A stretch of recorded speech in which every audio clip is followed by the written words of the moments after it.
Welcome to the Santa Cruz Museum of Natural History. My name is Marisa Gomez. I run our community programs here. We're excited that you are spending your night with us to learn about local animals. I'm curious, raise your hand if you've been to the museum before. Raise your hand if this is your first time. Wonderful, welcome. Any members here today? Awesome. Thanks for your support. We're a nonprofit organization, so the reason why we're able to do things like this and put together our underground exhibit is because of your support, so thank you. And on that note, the reason why we are here tonight thinking about animals that live underground is because we do have our underground exhibit, which is up through November 12th, so just a little over a week left of that. Before you leave tonight, make sure you go dig around. The famous mastodon tooth is on display, and that is going to be going back into the collections after this too. So you can take a picture, tell your friends you saw the tooth. If you don't know what I'm talking about, we can talk about it later. That's sort of an animal underground in its own way. Did you guys talk about fossils at all, or you got to change your slides last minute? Oh, neat. Yeah, so we have lots of different programs that we offer at the museum, talks like this. We just had our Halloween event last Saturday. Did anyone come for the Halloween event? Oh, you missed out. Next time. Yeah, when you don't have a baby in tow. And we're going to be having a family event in a couple weeks that's making crafts out of tule. We've got our nature journal studio next Wednesday, which is a place to gather and be in community with people while practicing nature journaling, guided by an expert in that. We're looking forward to a winter of mushroom time. I'll give you guys a little sneak peek and say that the Santa Cruz Fungus Fair is coming back this year. It's going to be the big one at London Nelson. Yeah, Asa. And we are co-presenting that with the Fungus Federation. So lots of big things coming your way. I also wanted to point out that we are gathered here on the ancestral lands of the Amamutsan tribal band. It's Native American Heritage Month, and we invite you all to connect with the indigenous culture of this region through our First Peoples exhibit, which was put together in collaboration with the tribe. And we also have a bunch of resources on our website so that you can learn more. I'll follow up tonight's talk with an email that'll have a link to a survey, but also some links to some resources about the topics we're exploring tonight, but also local indigenous culture for Native American Heritage Month. We are going to be having two speakers tonight. We're joined by Alex Jones, who is Asa's father, and also manages land stewardship at the UC Santa Cruz Natural Reserves. He works with students up there, researchers up there, does like on the ground stewardship work, and has done a lot of research and care for some really special local animals that live up there, which he's going to be talking about today. We're also joined by Matt Sharp Chaney, who used to work here at the museum.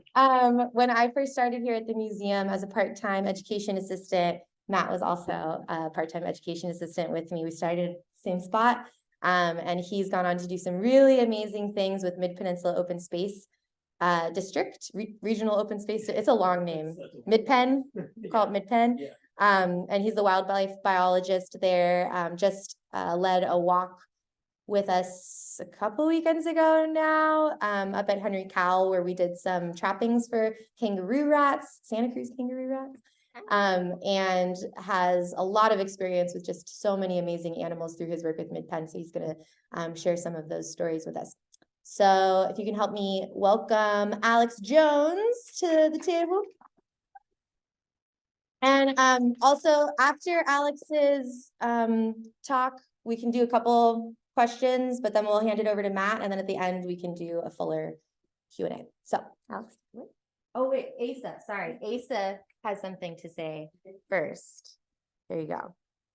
Can you hear me? Oh, wow, that's loud.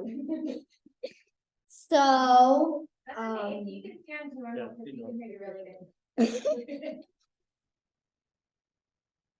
So this is Alex Jones. He works on the UC Campus Natural Reserve, UCS.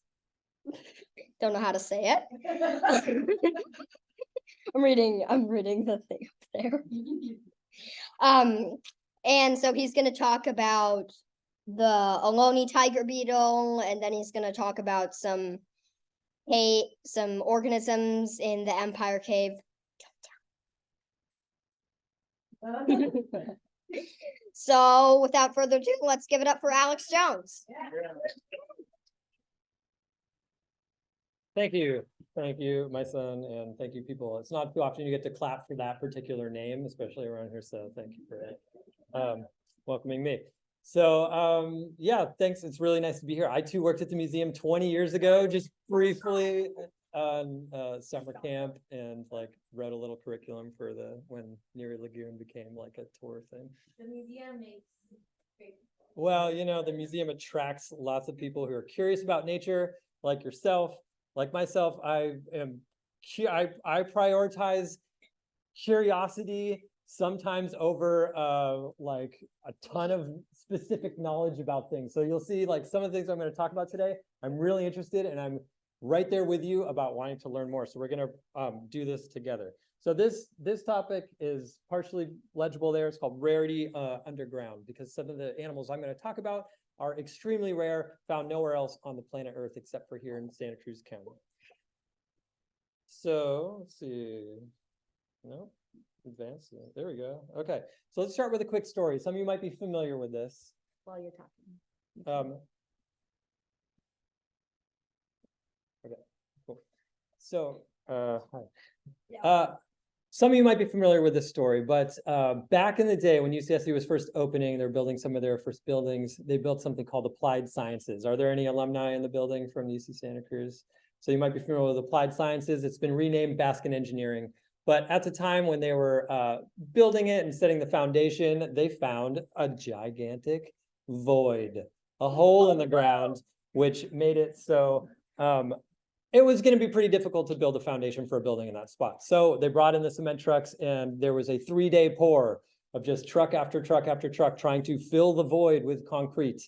And eventually, I just read this when I was trying to learn more about this, they just put plywood and lumber and tried to make like a floor that they were then able to build some of the foundation on. I don't know if they ever went back and changed that. These photos are from 1992 when they encountered a similar issue when they were building the Earth and Marine Science Building up on Science Hill, where they uncovered a sinkhole. And the sinkhole was, you know, several meters wide by several meters long, and it went down quite a ways.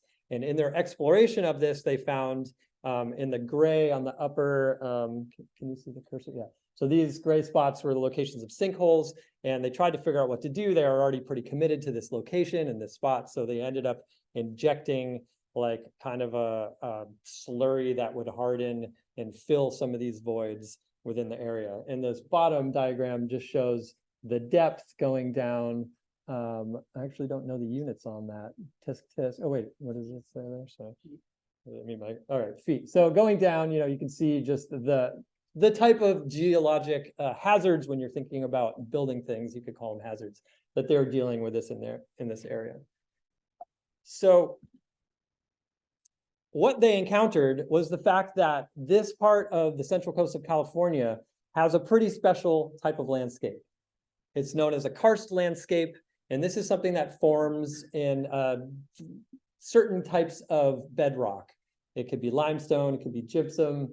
Here we have a metamorphosed limestone, otherwise known as marble. This is something that formed millions of years ago. You know, when the area was covered by shallow seas, and all the marine organisms with calcium carbonate exoskeletons are living and dying and piling up on the bottom of the ocean as they die, and that gets buried over time, and eventually this rock becomes metamorphosed, turned into limestone, a sedimentary rock, and that gets buried through, you know, and with more heat and pressure turned into marble. So we have this rock, it's calcium carbonate, and it actually can dissolve as rainwater falls on the ground, picks up carbon dioxide, and becomes slightly acidic as it moves through the soil.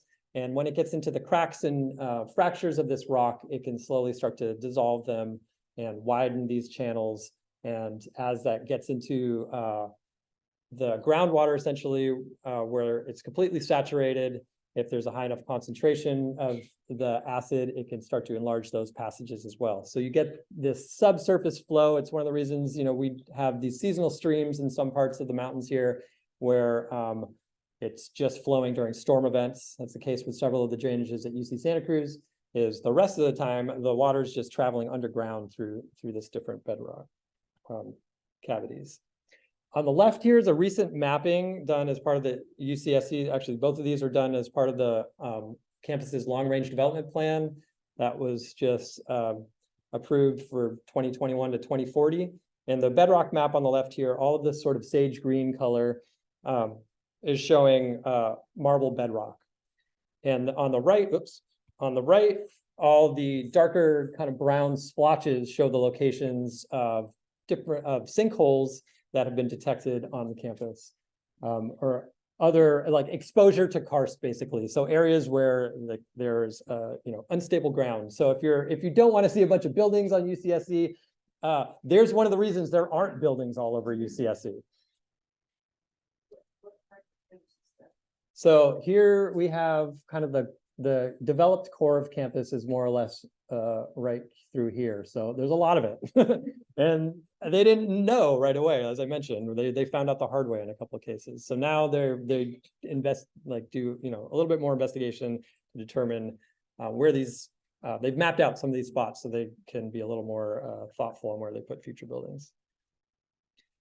So this is getting us towards the animals underground part. So here are some marble outcrops on the campus. You can see that some of these cracks are relatively small. And then you can see down here on the right, a concrete bunker that was placed over a much larger opening. This is the entrance to Empire Cave. And you can see the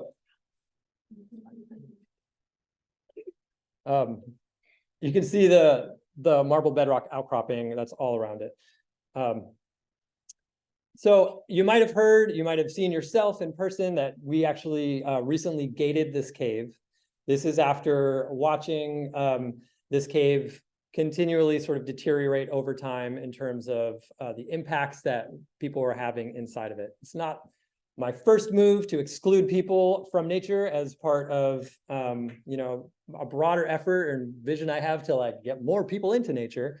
But with this particular environment, which is incredibly sensitive and a very discreet, small place, it seemed like kind of the only thing that we could do. Education wasn't really working. We can't have someone stand outside the cave and educate people on a way to treat the place gently. So we took this step. It has been done before. If you noticed in the prior slide, that jagged hole at the top was, wasn't quite as jagged. It was broken through. So this has been attempted a few times in the past. We'll see how it goes this time. But essentially, this is stimulated by my own observations of seeing some of the more commonly visible species start to become less numerous, and seeing some of the habitat that some of the most rare species are living in be directly impacted through, covering the puddles with tarps and different things like that. So this particular cave has been in a meta-analysis of California caves that looked at 1,300 different California caves. Empire Cave was ranked number 3 in terms of biodiversity. And that's a measure, it was species richness, so it was the number of species, which was 76, mostly invertebrate species. And then 4 of those are single site endemics, meaning they've been found nowhere else on the planet. There's a really great publication where you can read about this cave, but many of others. This is the one that looked at those 1,300 caves. It's the California cave fauna. You can find it online if you Google that, or there's a QR code if you want to snap it up.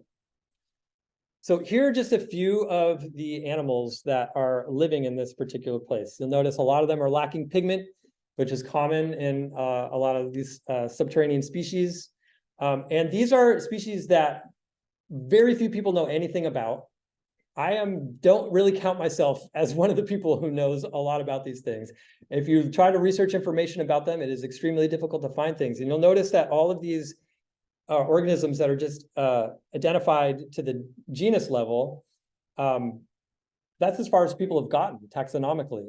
There are several species in this cave that have only been identified to the taxonomic order of order. And we're not even sure what genus they fall into. There's a couple species of worms that have recently been discovered in there that people are like, probably in these orders, not totally sure yet. So there's a decent list of species that haven't quite been identified fully. So it shows how much work is to be done. And in the process of doing that, it's likely we're going to find more endemic species, possibly other species that have been found anywhere else. This picture on the left here shows one of the two species of isopod that can be found in aquatic habitats within the cave. The cave itself was formed at a time when the rock was completely below the water table, but since then the water table is lowered as a combination of that and the land is uplifted. So now the cave is dry seasonally, and during the rainy season, it actually fills with water. So there's several species that magically appear at that time. You can go into the cave when it's dry, and there's no evidence that all of these species, this aquatic isopod and amphipod, this tiny thing next to it, and also on the bottom right over here. And then the rains come and they come out. We still don't know exactly what the whole life cycle is about. Where are they during that dry season? So there's a lot to learn in that respect. They are also relatively tiny. This amphipod is probably just a couple millimeters long. This amphipod is one of two. Both of them have not been found anywhere else on Earth. They're those two of those species that are only found in Empire Cave. Since there were some investigations that have been done since the 1960s on organisms within Empire Cave. And then there was a gap in research. And then in 2001, the State Parks commissioned a comprehensive study. They got money to study a whole lot of different aspects of the local state parks. And Wilder Ranch was actually chosen as a site for this IMAP program. And one of the things they did was to study the biology and also physical features of the Cave Gulch caves, because it's not just Empire Cave within Cave Gulch. There's several others that are on the state park property. But since then, there's really hasn't been much work done since the early 2000s. We've made a few visits into the cave with some spider experts, and we're able to document some more of the biodiversity. This is, apologies for how small this is, but this is on the Campus Natural Reserve website where you can check it out. But there's actually a picture of the pseudoscorpion in the underground exhibit over there. But there's two pseudoscorpions. One is only found here, and another one has been found in other caves within the Cave Gulch area, but also nowhere else besides that. So we're discovering every time we go in there, we're trying to document what we find and add to the studies that have been done before. And now that the cave has been gated, we're hoping to be consistent with this monitoring to see if that is having a positive impact on these creatures. One of these particular animals is that's found in the cave is called Metadoloff, and it's been found in a few of the caves within Cave Gulch.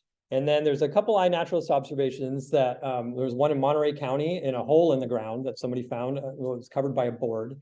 We looked into that California Cave Fauna book, and there's several other caves mentioned, and there's another cave-like habitat, an abandoned railroad tunnel that's in the Santa Cruz Mountains, which actually has a large population of this species. On the Campus Natural Reserve, we have a forest ecology research plot where we're studying impacts of climate change on forests over the long term as part of a global network. And along the edges of this, we dug 5 soil pits about 5 years ago. And the year after we dug them, we went back to look at the soil pits, and Metadoloff had colonized them. From Empire Cave, maybe, which is about a mile away. If you think about spiders ballooning, like some of you probably saw all those webbing that fell from the sky about 3 weeks ago or a month ago. It would be difficult to balloon through the redwood forest between the cave and this spot. So are they walking along? There's so many things that we don't understand about these species. They're an orb-weaving spider, and there's a European researcher that studies other spiders within the same genus of Meta that we started to work with to replicate some of the behavioral studies he's done with European Meta to see if this Meta all the way over on this side of the pond shares some of those same behavioral traits. So one of them has to do with web architecture and how that might be influencing the type of prey they can get based on the number of radial threads that are attached to the walls that might allow them to detect non-flying prey, basically prey that are walking along the cave walls. All right, radical shift. I'm gonna try to go faster here. We're moving to a different underground animal. And this is something that people are more aware of seeing on the surface if they're even aware that it's on the surface. This is a species that is very bright and beautiful, yet it's very easy to never see. It's in very few places. And often if you're walking or if you're biking, it flies away before you even get to it. And if your eyes are focused down low, you don't see it. So when you're walking in coastal prairie in very few places in the world, which are all here in Santa Cruz County, you could get in the habit of looking 10 to 15 feet in front of you as you walk. And that walk actually might help you see other cool things that might be happening too that are in the broader meadow.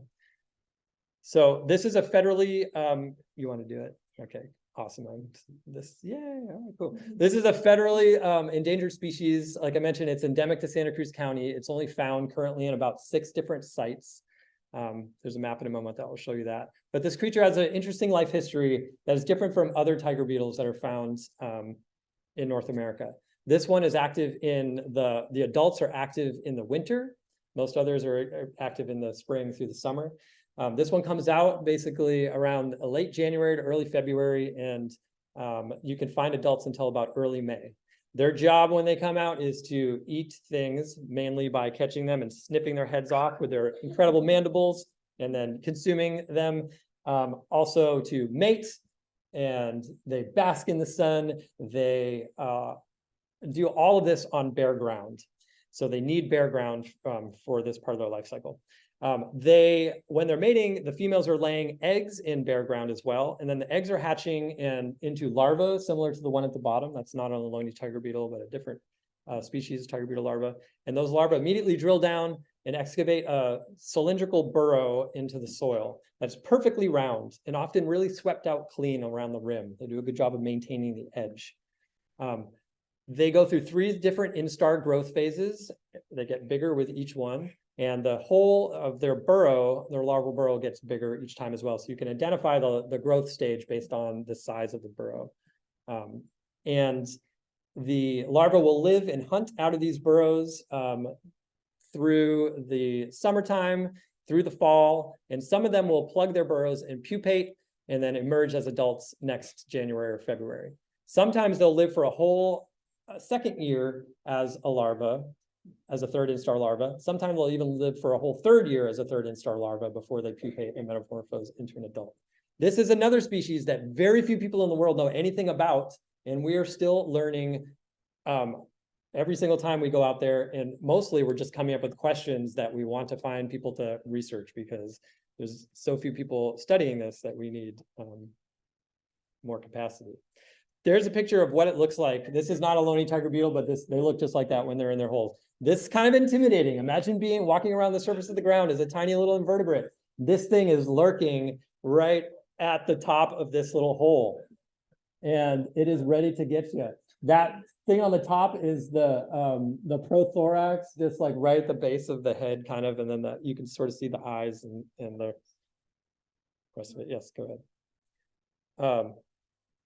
I'm going to just play real quickly a couple videos. I'm going to skip ahead. Hopefully this is big enough, but I'm going to go towards the end where I zoom in a little more and you can see there it is at the top. And then watch how quickly it moves down. So imagine with that same speed, it can come out and grab something with its mandibles and also chow on it. So here's a slow motion of not it hunting. That would be really cool. But this is a video taken by a music professor at UCSC, actually, who's been helping out with some monitoring. But you can see slow motion of it excavating its burrow. Sorry for how small this is. What? Flick. If you missed that, I think, Matt, you might have looked away. I'm going to play that again real quick. Ready, wait for it. Flick. And you can actually see there'll be a little spoils pile. They tend to flick in the same direction. There'll be a little tiny little pebble pile right near their burrow. Oh, sorry. Sometimes when you advance past these ones. All right, cool. Almost done. So I've mentioned it's endemic to Santa Cruz County. This tiny little map here shows these tiny little dots, the locations of occurrences that scientists were aware of once we started learning about this beetle. I didn't mention that this wasn't even noticed by like Western scientists or naturalists until the late 1980s. even though it's like beautiful and bright green and there's nothing else that looks like it around here. It was listed as federally endangered in 2001, thanks to some local naturalists here who petitioned for it, including Gray Hayes, who some of you probably know. And at UCSC, there are two sites where this species is currently occurring, and my job is to monitor them in at least one of these spots as part of a habitat conservation plan that was developed when UCSC built this employee housing site called Ranch View Terrace. When they did that in 2005, they had to come up with a habitat conservation plan because it was on potential habitat for the beetle and red-legged frog. So in the process, the university created these two preserves, IAA over here and IAD. This right here is the only permanently protected land on the UC Santa Cruz campus. It's 12 acres. Campus reserve is just a land use designation, not permanently protected. So in this area where there are tiger beetles, they created this preserve here, but you can see the beetles are much beyond that as well. This is 380 dots representing tiger beetle larval burrows that I mapped in summer of 2022, so 2 summers ago. And then you all know what happened last winter, right? A lot of rain.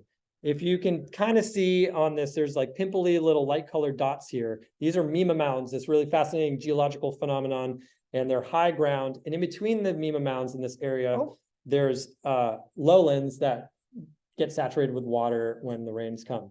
So, this past winter, some of these areas where I mapped like the highest concentrations of burrows were underwater for like 3+ months.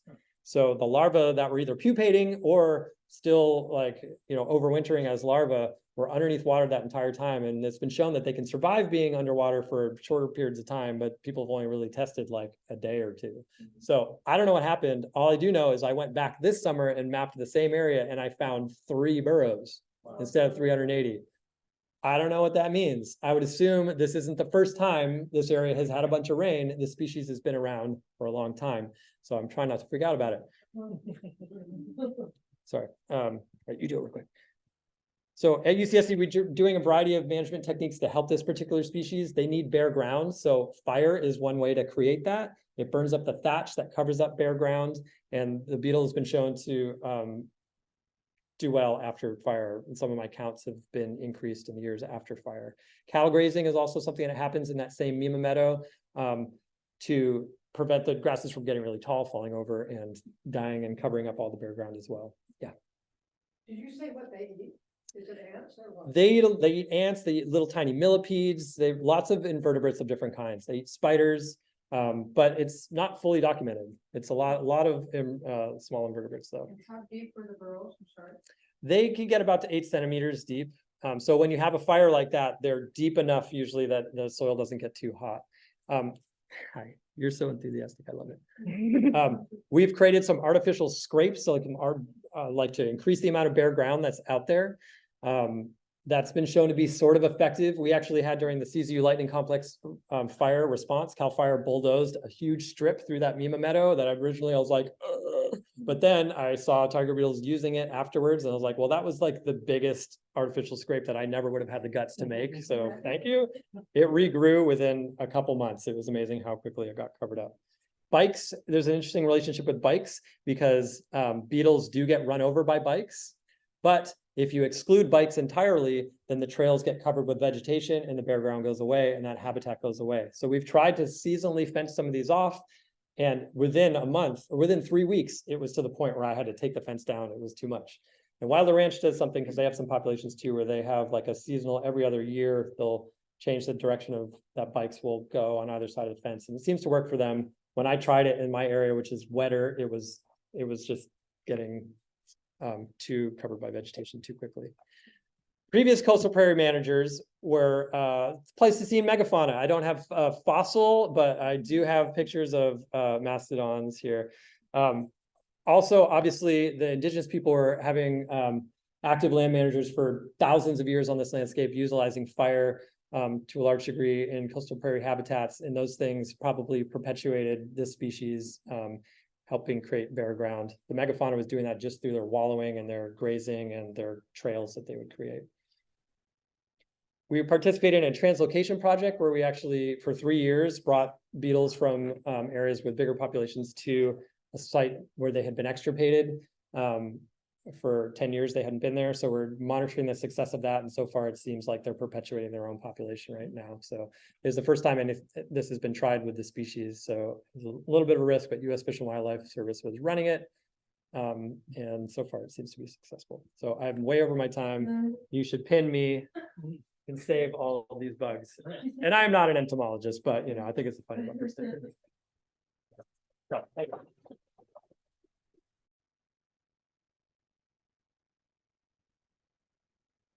So we're having a question for Alex before we welcome him. Do the beetles back in or can they turn around and those? I don't know. It seems like they back in, so their heads are at the top. I don't know if it's hard to see what they're doing down there. I've had ideas of like fiber optic cameras and stuff, but I don't want to smush them as I do that. But How do you pick the bottom if it's backing in? there you go. Yeah. Oh, that cephalopod, the white one on the left, does it live other than caves? The isopod, the bigger one. And this, by the way, is just to encourage natural history museums to get, stuffed animals that are more representative of the local fauna. This is actually a brine shrimp named Brian. from Mono Lake. But so there's one that's only been ever found in that particular cave. And then there's another type of isopod that's very similar that's been found in 24 groundwater sites in California and this cave. There was, we were up near the epicenter in UC Marks. There was groundwater coming out of an outcropping in the pool below it. Yeah. We found this that bad, but it was black and looked like Oh. Interesting. Yeah, there's it's this thing. Yeah, all sorts of interesting aquatic invertebrates out there. Yeah, some that you'll find in streams all the time. If it wasn't white, it probably was something different than that, but super cool. Yeah, maybe one more, and I went over time, so there'll be time at the end also for more questions. So just do the tiger beetles spend any time in anywhere that has any vegetation at all? Is it cover or any kind of? Yeah, a lot of times when they get scared off by people walking or bikes going by, they'll fly off of the trail if they're on one into the vegetation. And you can see, you think you saw exactly where they land and you look and they're just gone. So they do have the ability to camouflage. They're the same color as like spring green grasses. So they do seem to take refuge there, I would imagine, on rainy days. They're only out when it's sunny and above like 57 degrees. So I would think they're hunkered down most of the rest of the time. Cool. Thank you. And one of the things that I don't think Alex talked about, but there's a great slogan that has gone around for the Ohlone tiger beetle that's "Go slow for the O." And I want a bumper sticker of that. Yeah, that too. But that's also, I don't think you mentioned that study. It showed that if cyclists went at 5 miles per hour or slower than the Ohlone tiger beetle had enough time to jump out of the way. So there are these signs up all over the place in those areas on campus natural reserves that encourage cyclists to like walk their bike or go slower, which would, I guess, be that best of both worlds where you still get that bare soil. Yeah, lots of interesting stuff. So we're gonna be getting a little bigger with things now. We've been thinking about very tiny organisms, and we are now going to be thinking about some also small organisms, but some mammals, we'll call them megafauna even in comparison to what we've been learning about so far. So please help me welcome Matt Sharp Chaney. Right. Thank you, Marisa, and thanks to the dedicated staff and board of the Santa Cruz Museum of Natural History. It's really nice to be back here. When the last work here was in 2015. It's kind of crazy that it's been that long. But I was looking through an old photo album with my daughter, who's only 1.5, so she can't introduce me today. And I found a picture of me at the little touch tank tide pool when I was probably like 7. So this place is very near and dear to my heart, and I'm happy to be here again to talk about some of the larger animals that are here in the Santa Cruz Mountains that are burrowers, that are fossorial, that live underground. And some of which are a bit mysterious. We don't really know as much about them as Alex mentioned earlier with some of those cave dwellers. For example, how many in this room knew that we had American badger here in the Santa Cruz Mountains? Yeah, nice. So some of you did. There's a nice badger mount, I believe, somewhere here in the museum. Oh, yeah, right up there. Yep, I can see its little stocky feet from here.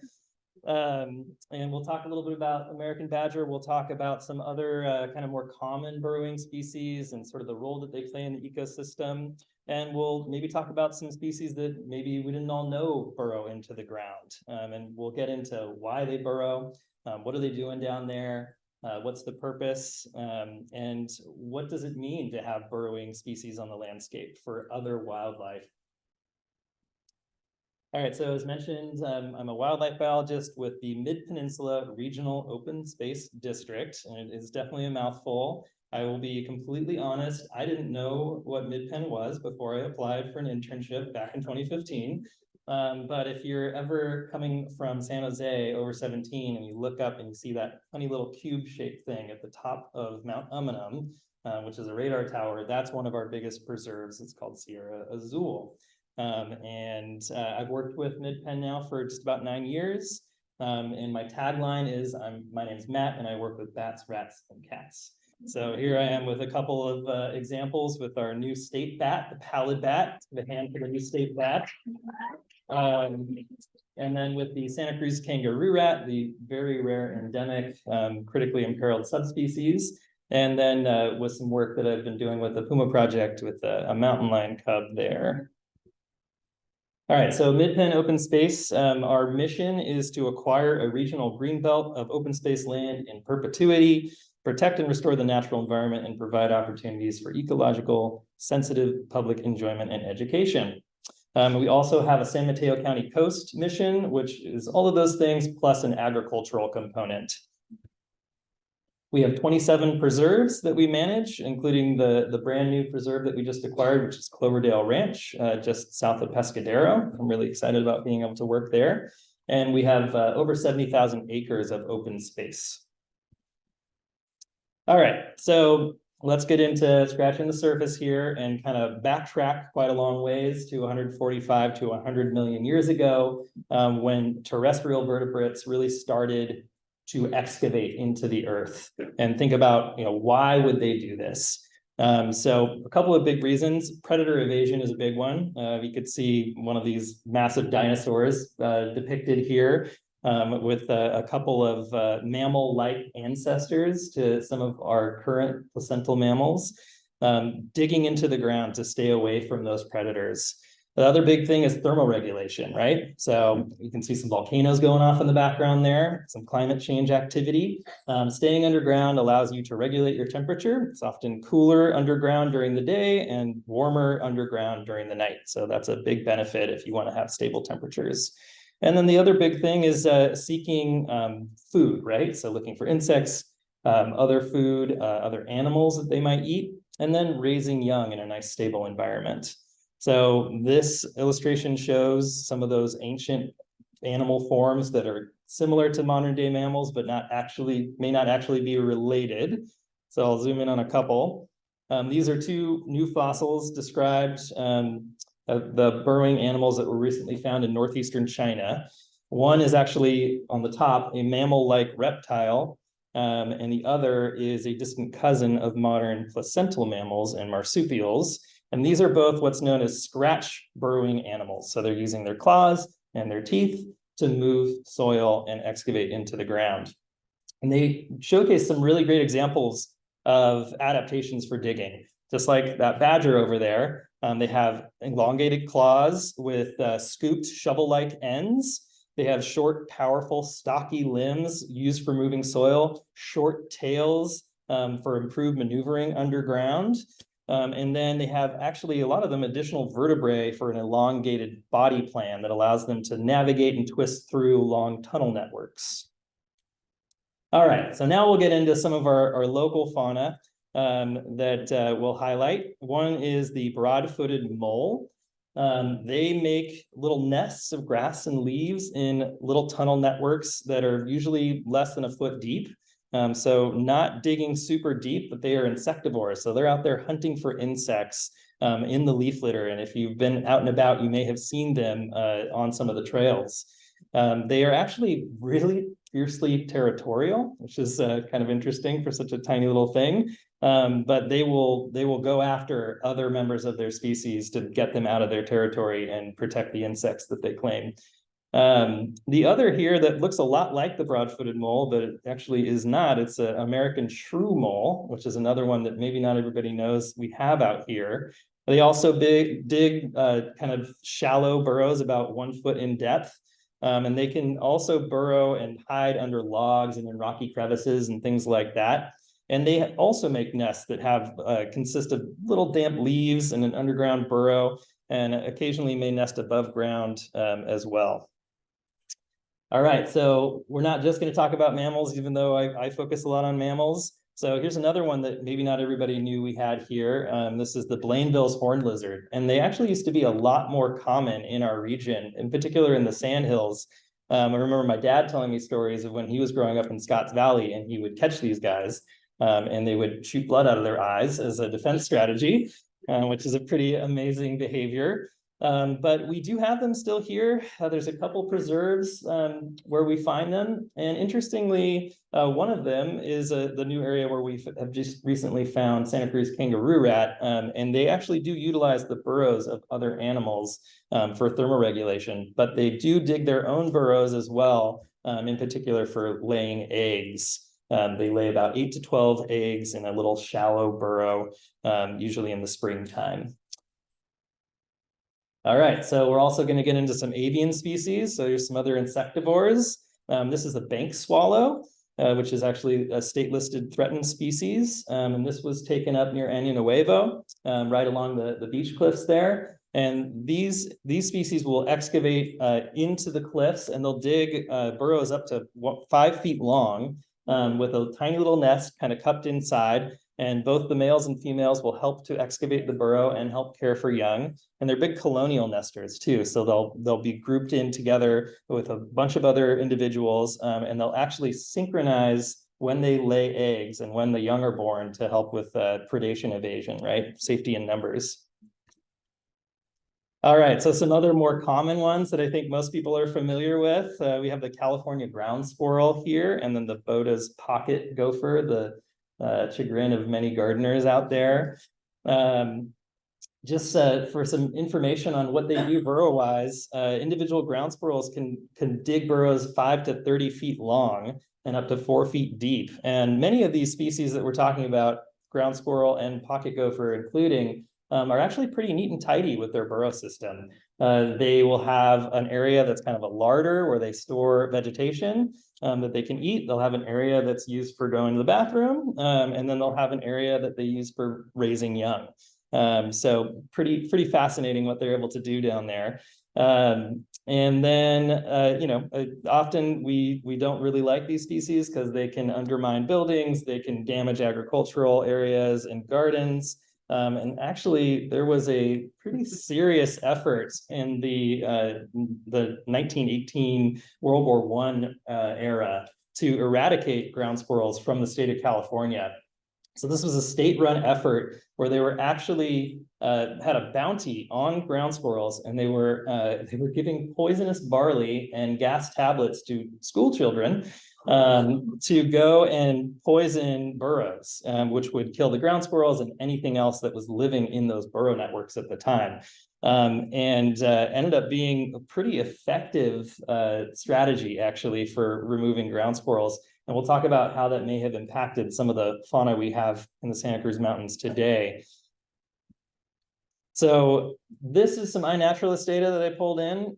This is just a community-based app where you can upload observations of different organisms. And this shows all of the California ground squirrels in our region. And I just want to point out there's a big conspicuous gap in very suitable ground squirrel habitat where they are not any longer. And this was an area that was traditionally farmed quite heavily and pretty involved in development of crops for the World War I and et cetera efforts. So I think that might be why we aren't seeing them as much in this area, which has some impacts for some other critters. All right, this is a quick PSA.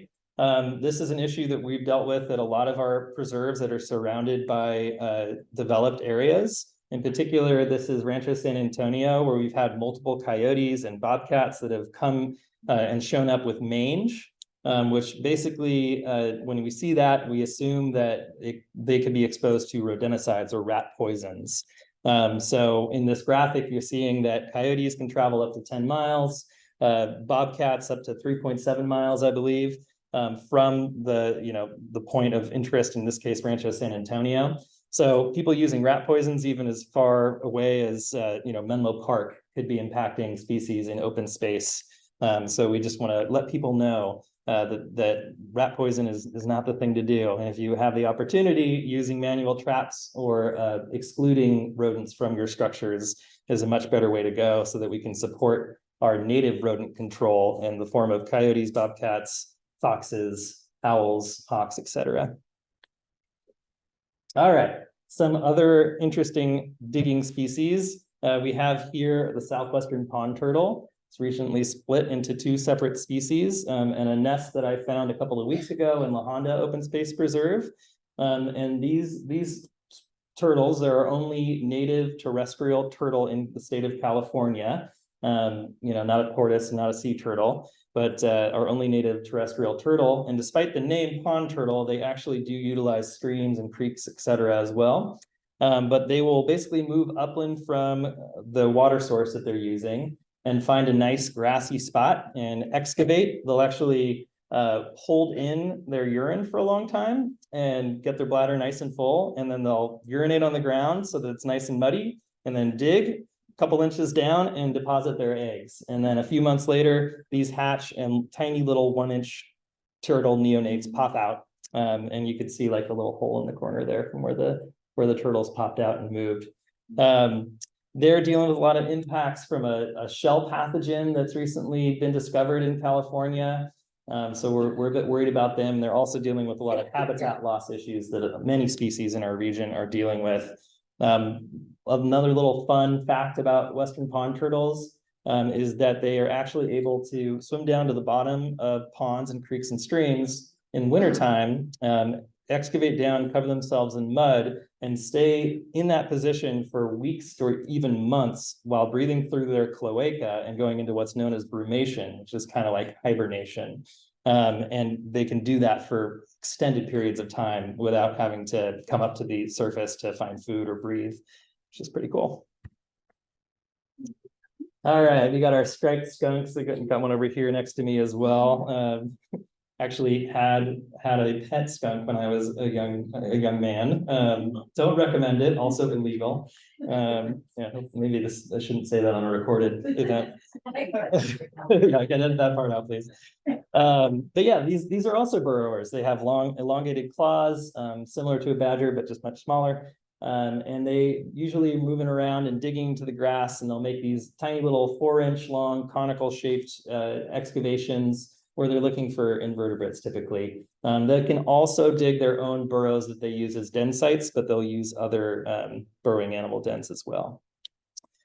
All right, another nice burrowing species, coyotes, that we have in our region. This photo I took of the little pups was in Bear Creek Redwoods, and just really got me.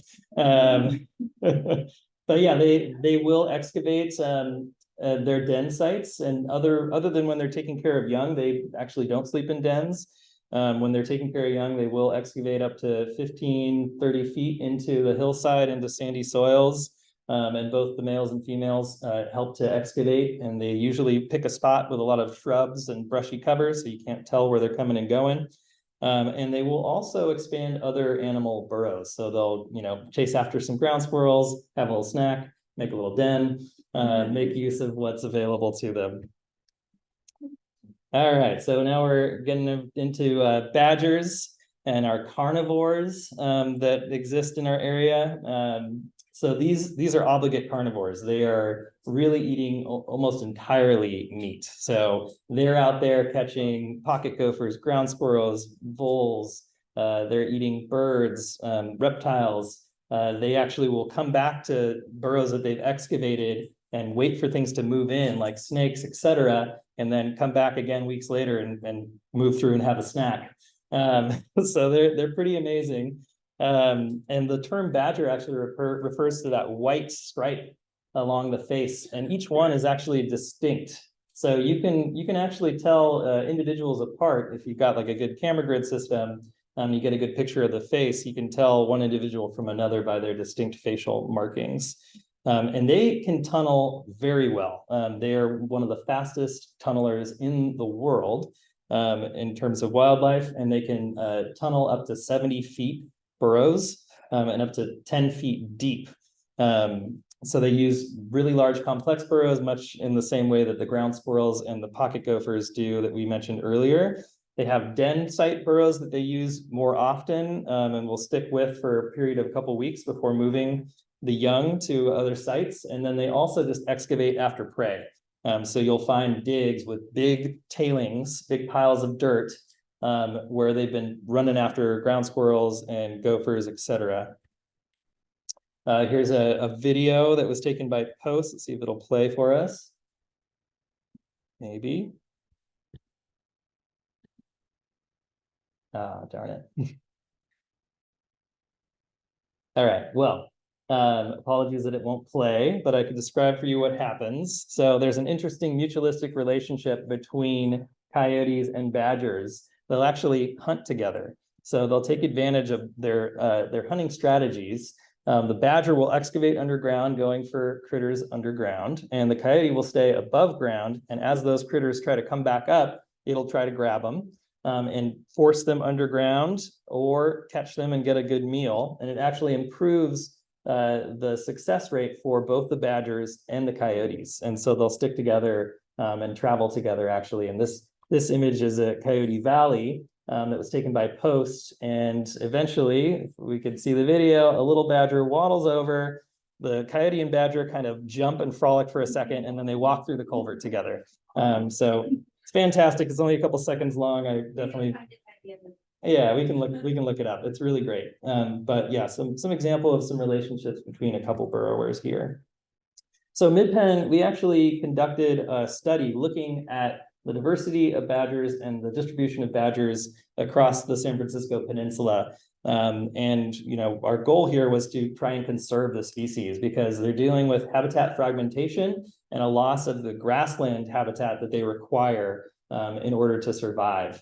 So when you look at this map, the redder it is, the less suitable the habitat is. And the more green it is, the better the habitat is for badgers. And each of those little purple dots is a location that was either a badger excavation or an actual badger sighting. And some of them were taken before the study that we started, and some of them were taken during the study. So we were kind of helping fill out the gaps in the data.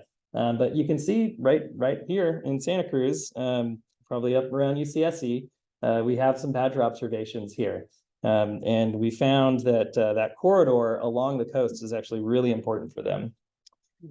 So another part of the study was looking at linkages between habitat sites. And so again, here, the greener it is, the better a linkage it is between locations. And we identified this coastal linkage as being the most important for the species. And we actually passed this information along to Caltrans that maintains roads and culverts that these badgers can be using to move from place to place. And they will be keeping badgers in mind when they upgrade those culverts so that they're large enough for a badger to comfortably move through, which is pretty exciting. And then we are also looking at, how can we preserve open space in these other corridors, make sure that it's protected land, and enhance crossing potentials at pinch points like along Highway 17, et cetera.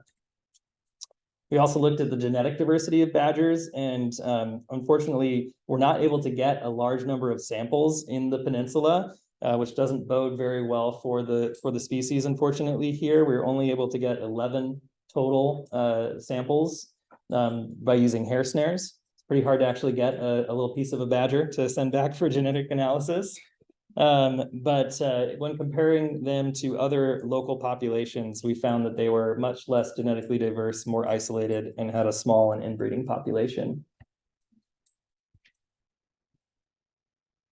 All right, so we also have some carnivores out here that are predominantly eating seeds, and this is another one that I get to work with on occasion called the Santa Cruz kangaroo rat. And we recently discovered a population in Sierra Azul. And this was a big deal because prior to that, the only known extant existing population was at Henry Cowell Redwoods.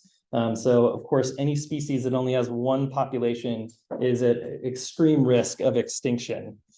So that made some headlines when that broke a little while ago. And we actually worked with an independent researcher named Ken Hickman, who set out camera traps across a wide array of areas where Santa Cruz kangaroo rat had historically been documented. And all of those places that he looked, Bonnie Doon Ecological Preserve, Quail Hollow, etc., didn't find them, but did find them up in Sierra Azul. So they're out there eating manzanitas and ceanothus seeds, really any seed large enough for them to grab and cache. They are seed caching and dispersing animals, so they actually play a really big role in maintaining these manzanita habitat. They grab the seeds and they bury them under a couple of inches of soil. And if a fire moves through, it's deep enough that it doesn't burn and then it germinates, because a lot of these manzanita and ceanothus are also fire-adapted species.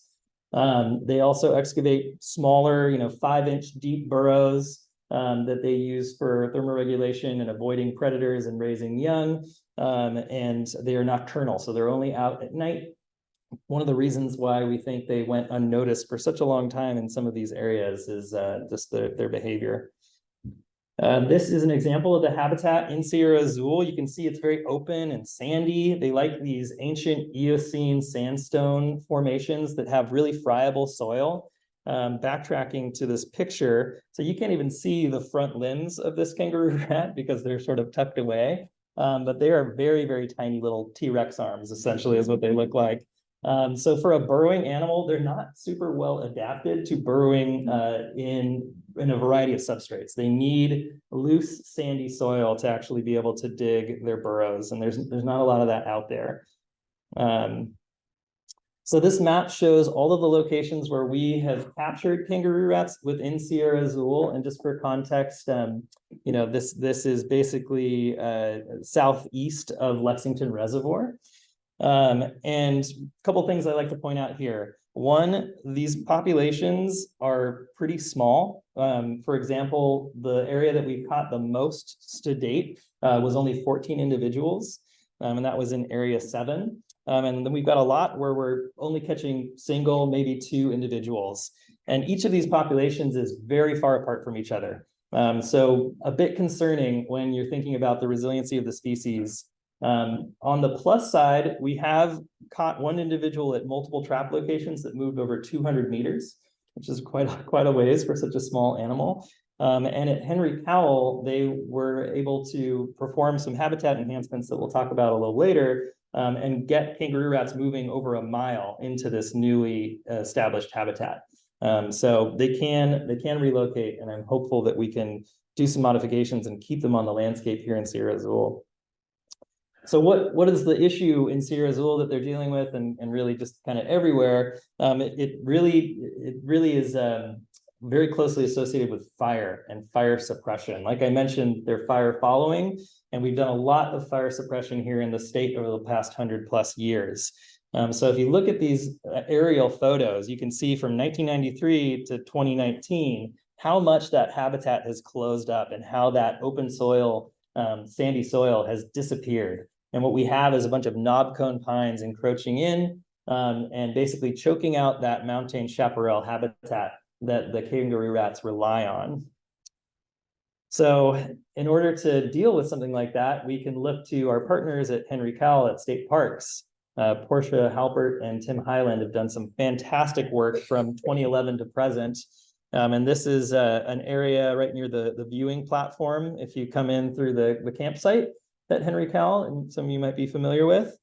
And through time, they have been moving in there and basically masticating all of the woody material, putting it down on the ground, and then doing prescribed fire and burning this landscape to convert it back to a chaparral habitat that the kangaroo rats need. And as I mentioned before, the kangaroo rats have moved back in from over a mile away and now are being found in decent numbers in this newly modified habitat, which is very exciting. All right, a couple more species that we have here that maybe not everyone knows: burrows. This is the belted kingfisher, kind of an interesting one. They excavate burrows up to 15 feet deep using their claws and their bills. Both the male and female do this, and then they'll take turns incubating. So the female will incubate at night and then take off during the day, and the male will come and incubate during the day. And this is one of those unusual bird species where the female is actually a little more bright and vibrant than the male birds, which typically are more bright and vibrant. So she has that really beautiful kind of rust-colored breast. Where would their burrows? Oh yeah, so they burrow in embankments, usually along streams and creeks, but sometimes also in like beach bluffs, etc. Yeah, usually the kind of muddy embankments. Yeah. All right, so we've talked a little bit about all of these critters that go out there and create burrows. And I just want to mention that this actually benefits a lot of different species. So you get predators, of course, that eat the burrowers, represented by the coyote here. You get actual turnover of nutrients in the soil as they excavate. Soil that has nutrients locked down deep is now available for plants on the surface. The burrowers also create habitat that supports other non-burrowing animals, including this weasel that we see here. That's down there probably catching the burrower that made the burrow. And then you get a decrease typically in grasses and an increase in forbs, which helps pollinators by having more food sources available. So they're really doing a pretty fantastic ecosystem service, and that I'll use to transition into some of the critters that are not burrowing, but use burrows predominantly in some part of their life cycle. So this is a California giant salamander that's just chowed down on a banana slug. And it's pretty impressive that they are able to do this. As you can see, its mouth is basically glued shut. But this is something that they're able to eat, and not a lot of other animals out there I know of can eat a banana slug, but they make it work. And they and their adult phase are thought to use the burrows of other animals. In the larval phase, they're in creeks, but when they become terrestrial on land, they just disappear for a long time, and we're not exactly sure where they go or what they do, but we believe that they're using burrows. And that's something that UCSC is really interested in looking into right now. Some other burrow buddies, the California red-legged frog, which is our state amphibian. They, of course, use burrows as well, especially in the dry times of the year when they need to maintain moisture and a lot of the ponds and streams dry up. They go looking for these burrows and spend some time during those dry months. The California toad, interesting little tidbit there. The only two places on Midpen lands where I find California toads regularly, and I'm often out looking for reptiles and amphibians, is places where we have big populations of California ground squirrel. So Bear Creek Redwoods and Rancho San Antonio, I find toads all the time. And in other spots like La Honda that have lots of red-legged frog, lots of nice aquatic habitat, lots of food available, but not as many burrowers, I've never seen a California toad after 9 years of pond surveys out there. So kind of interesting.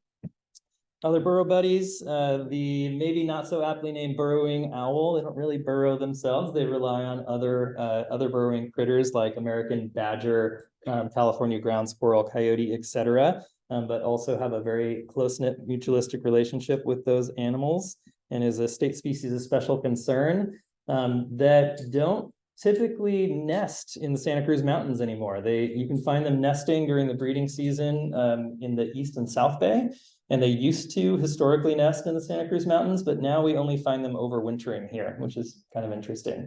Maybe another effect of the ground squirrel loss. They have been seen at Seabird Beach. Oh, wow, cool. I don't know, maybe. Do you know what time of year? I don't know. No. Super cool. Not in UCSC.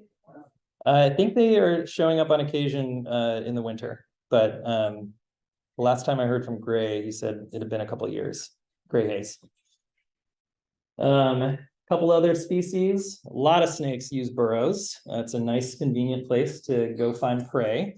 and also a good place to thermoregulate. The very colorful snake is the federally endangered San Francisco garter snake that we have at a couple locations on Midpen lands, and we do a lot of pond restoration work to help support. And then the Santa Cruz aquatic garter snake, which is closely related and fills a very similar ecological niche.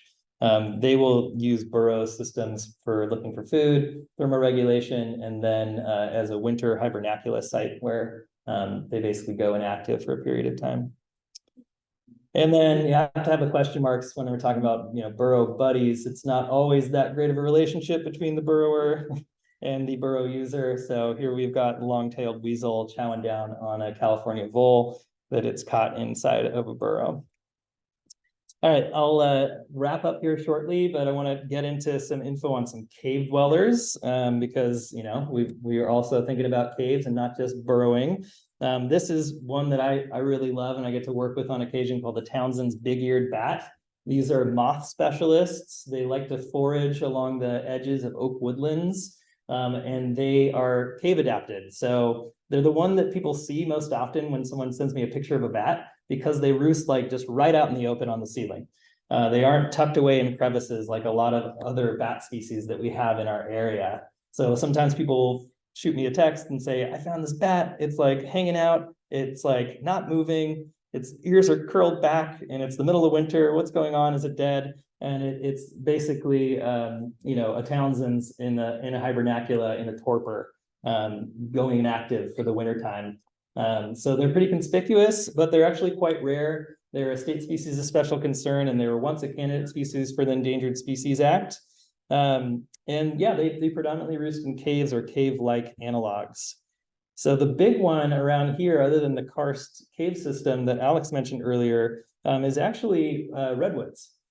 Coast redwoods, when a big fire moves through, you'll get a huge cathedral-like cavity in some of these old growth redwoods. And that's a beautiful, perfect cave environment for Townsend's. But unfortunately, only about 5% of historic old growth redwoods still remain in our state. So a lot of the places where Townsend's would typically be doing well, including the Santa Cruz Mountains, we don't see them as often. So one of the things that Midpen is doing is actually building artificial habitat for bats in the form of, in this case, a modified carport at Alma College in Bear Creek Redwoods, where we basically have closed up the interior of the building to make a big cave.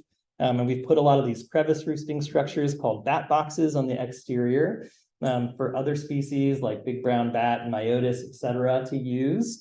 And these have been in place now for 4 years, and we've actually succeeded in attracting Townsend's big-eared bats to these structures. We had 4 individuals in there last year, and I just saw one about 3 weeks ago, just recently. Also supporting those crevice roosters, we got a maternity roost of big brown bat on the exterior of the structure, which is really exciting. This is sort of a diagram showing like what the inside of the structure looks like. And where you might find the Townsend's roosting. That's exactly where they are when I see them, is up on the beams inside of the building.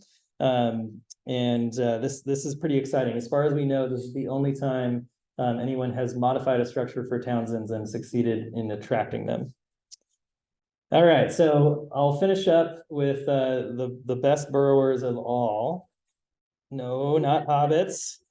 It's us. We do massive amounts of burrowing, and it might not be something that we think about all the time, but we've been digging for a very long time, up to 6,000 years before present. There have been cave systems in southern England, as well as the famous aqueducts to convey resources. We dig mines up to 2.5 miles deep.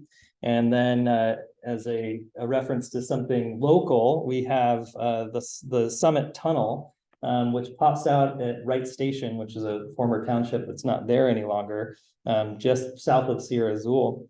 And at one point, that was the largest tunnel in California at 6,000 feet. So I wonder if we have those interesting cave-dwelling spiders in there. These have been since closed off, at least to people. They collapsed both ends of the tunnels. But I would be really curious to see if we could modify them for species like Townsend's. And with that, I will take questions. So much.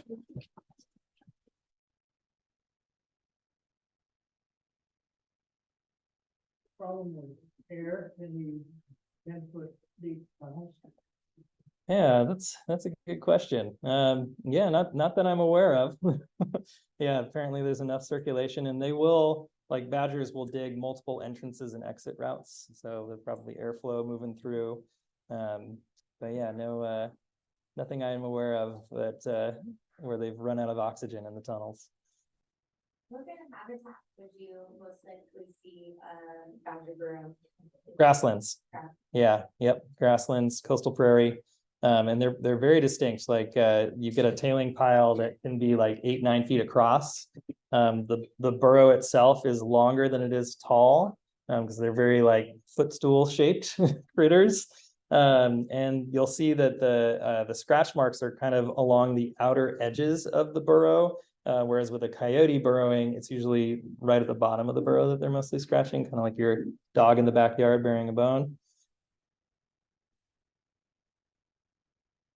Yeah. Going back to something you said about the kangaroo rat's habitat in chaparral and the fire suppression sort of essentially removing their habitat. And how much has fire suppression, like we went back a couple hundred years, would we have seen a completely different set of species in this area because of that? Yeah, as Alex mentioned, with a lot of the work that the native groups here did to maintain the landscape and keep fire on the landscape, we had much more frequent fire intervals, larger amounts of grassland and chaparral habitat, and a lot of these sandhill habitats where species like the kangaroo rat were predominantly found have been developed since for things like sand mining, for cement production, and even for development of vineyards. The soil characteristics are actually pretty preferable for the growing of grapes. So we think that ended up taking out a lot of kangaroo rat habitat.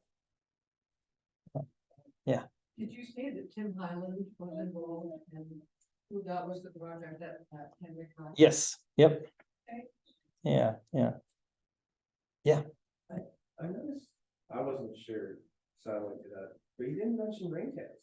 Yeah, I know this was not exhaustive. I couldn't get everybody in there. I tried, and I probably went over time too. But yeah, ringtail is another interesting locally rare species. We may not even have them here any longer. I haven't seen any confirmed reports of a ringtail in the Santa Cruz Mountains for many years. But yeah, they were historically here, and oftentimes they'll hang out in excavation cavities in trees, not so much in the ground. Yeah. Is there still Gila monsters in Arizona? Oh, outside of my range, but I think there are. Yes. Yeah. When you're looking at iNaturalist data, Yeah. what do you think about or like control for instance, like you showed us like, sparsity of observations in like Santa Cruz Mountains, but the Santa Cruz Mountains are like sparsely populated. Yeah. And as a person who lives there, most of my neighbors are not using smartphones. So like, how do you think about that? Totally. Yeah, definitely that data set is not complete. And to really get a sense for how widespread the species are, we want to do a more robust, analysis, but I thought it was just a good example to show folks of readily available data. Yeah, but good point. You don't want to rely solely on that. It's something that I think would be interesting to investigate further. Whether or not they're coming back. We have started to see them in La Honda Creek Open Space Preserve for the last couple of years and hadn't seen them in the decades prior. So they might be making a resurgence, which I think could benefit a lot of species. Good question. Yeah. Well, back to the turtles. You said they bury themselves and then breathe for up to a week. Yeah, they will bury themselves in the mud and they'll actually breathe through their cloaca.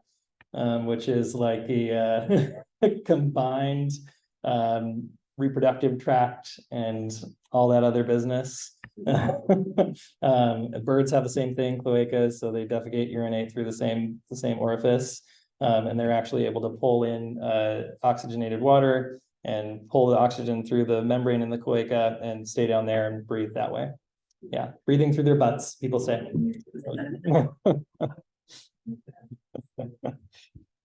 I'll say too about turtles. I recently heard one story of someone who lives at Erie Lagoon and kept moving a turtle that she found and going into her yard back to the lagoon Yes. because she was worried about the turtle Yes. getting lost.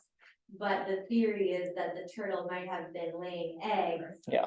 in her yard, going, you know, a little bit higher ground, a little bit away from the water. Yes. So yeah, do you have any like stewardship tips for us for how to? Definitely. Yeah, absolutely. And this comes up a lot on Midpen lands too. People are like, I found a turtle and he's stuck in a hole and it's something's wrong with it. I don't know what's going on. And I'm like, leave it alone. It's just laying its eggs. But yeah, like people that are definitely well-meaning and trying to help out sometimes can negatively impact these species. So what I'll say is if you see a turtle and it's out of the water and it's moving around, if it's not in immediate danger, just let it be. If it's in a roadway, you know, you might want to step in and move it out of the roadway so that it doesn't get hit by a vehicle. But yeah, they can move several miles away from their source that they're using as a water source. So you might find pond turtles well away from ponds, and that's totally normal. What effect did the CBU fire have on the population? Yeah, that's one, you know, big benefit for sure of burrowing is you're able to escape some of those immediate impacts of fire. So a lot of the animals that can burrow dig down where it's not going to be so hot when the fire is moving through. But then the problem is once they come back up, what resources are available for them, right? So we unfortunately don't have a lot of good data on, you know, like for badgers, for example, how they were impacted by the fires. Other than to say that, you know, predominantly they're in grasslands that didn't burn as extensively. And we do have some good data from collars from mountain lions in the region that were in areas that burned from the Puma project. And they found essentially that the lions that could ran out away from the fire. And as soon as the herbivores, the deer moved back in, which is actually pretty fast. You know, the deer, our local Colombian black-tailed deer, the browsers that are eating shoots and sprouts that are popping up. So those were available pretty quickly after the fire. And that meant the deer came back and that the lions soon followed.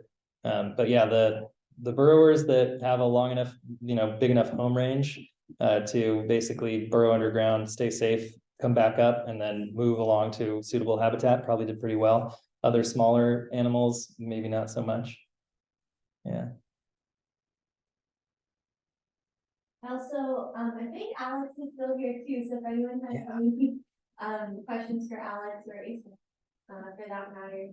I actually have one for you, Alex, which is just about exploring the natural reserves, and if you have any tips for people to like where to go, what to see in that area. I don't have has everyone here explored the UC Santa Cruz Natural Reserves? Yeah, so I wish I had a map that I could pull up to show you. I skipped that. But essentially it's much of, but not all of the undeveloped land at UCSC. But essentially, even if it's designated as campus natural reserve or not, the whole fire road system in upper campus kind of leads you through both of those areas. So the top of the north perimeter parking lot is a good place where you can park for free on the weekends and explore up along West Road, which is the fire road at the top of the parking lot there. There's a limited number of maps online. There's a UCSC upper campus map that shows the fire road network. Get your magnifying glass for the labels on the roads because they're tiny. And Google Maps even shows this whole network of unauthorized trails that have just been built over the decades that are heavily used for mountain biking. We don't have an official recreation plan, and right now our policy says no biking is allowed in that area, even though thousands of people are doing it every week. So we're trying to catch up to that reality by figuring out a compromise sort of plan that would allow us to kind of protect sensitive areas. So if you are a biker up there, at least we do ask it during the wet season that you're conscious of staying off of the trails, that especially the coastal prairie grassland trails that are flat because they can get heavily damaged during that time of year. But otherwise, yeah, you know, it's kind of open for you to explore. Just be careful with parking regulations because UCSC is very challenging in that respect. So yeah, North River parking lot's a good one on weekends. But in terms of like guided things, we don't really do public tours based on our capacity, staff capacity to support that kind of thing at this point.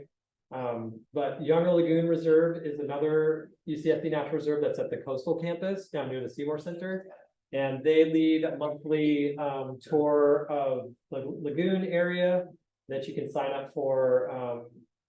I don't even know, Seymour Center website. Yeah, Seymour Center website.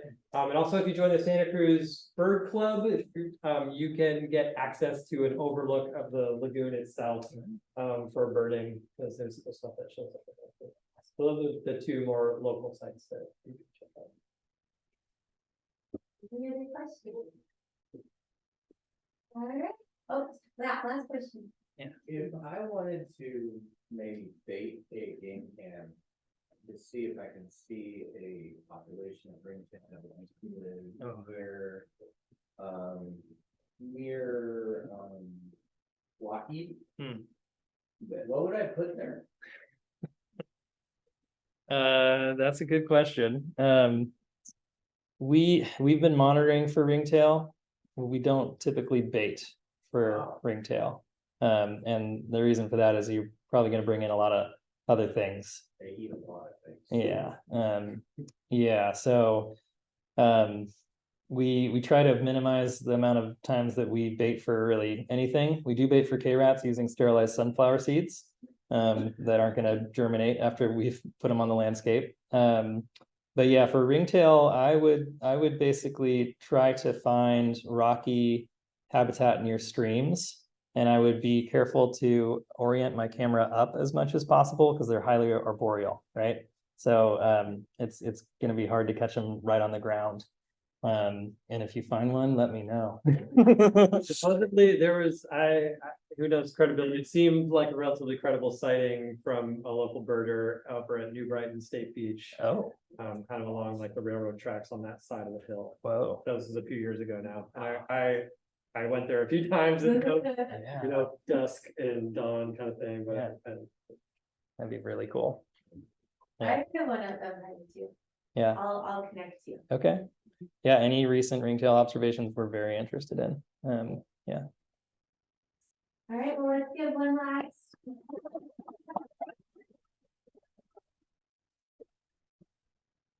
Well, again, for joining us, you grab some snacks on your way out, make sure to check out the exhibit. And we hope to keep your programs. Thanks.